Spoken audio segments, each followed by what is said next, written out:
Same solution 1A, we answer the question. It says that we should calculate the current I1. So we have already answered I1 here. We know the value to be 10. Now we're looking at I2 using the same Kirchhoff's law. We're going to put the value for I1 into equation 2 so that we can find the value of I2. When we do that, we have 58 equals. In the place of I1, we're going to write 10. And we multiply it by the coefficient 4. We have found our 58 equal 4 times 10 gives us 40 plus 3I2. We are going to send this 40 across the equation. That is going to connect like 2. Now we send it across, it becomes 58 minus 40. That will be 18. I have 3I2. We want I2 value. So we divide this out by the coefficient of I2. We also do the same here. We do that 3 here is 1 time, 2 here is 6 times. Our I2 value we go to 6 amp. That is the value for the second current. Now, let's look at the last part of it, so that we should calculate the current value for I3. It's I3.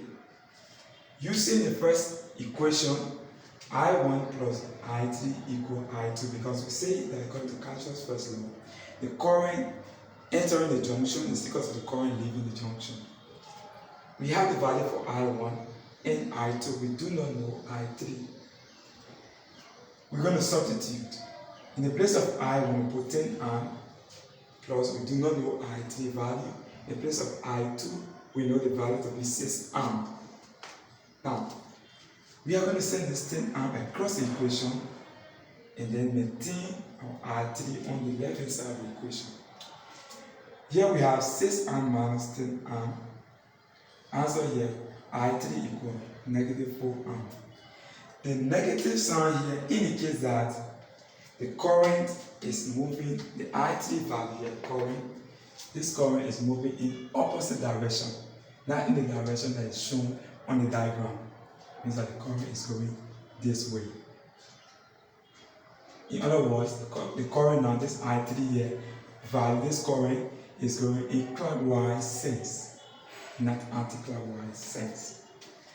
So let's say for solution 1A, let's look at solution 1B. This solution we're going to use Ohm's law.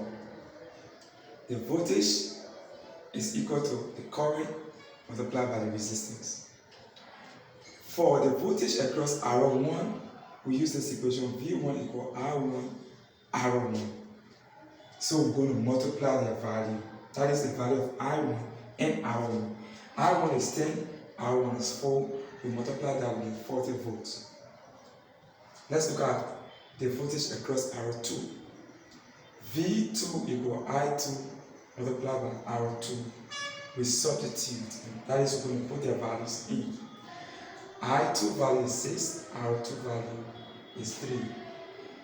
Multiply T of 3 by 6 will get 18 volts. Finally, the voltage across R3. V3 equals R3 multiplied by R3. In the place of R3, we put 4. Now we're going to ignore the negative sign of I3 value. If you remember, we saw that and then we got a negative sign for the current. So we're going to ignore the negative value here. So 4 times 2 should be 8 volts. Comes a little error. 8 volts. So for V3, the voltage across the 3 ohm resistor is 8 volts. Thank you so much. Please subscribe to this channel, like the video, share it. Thank you so much.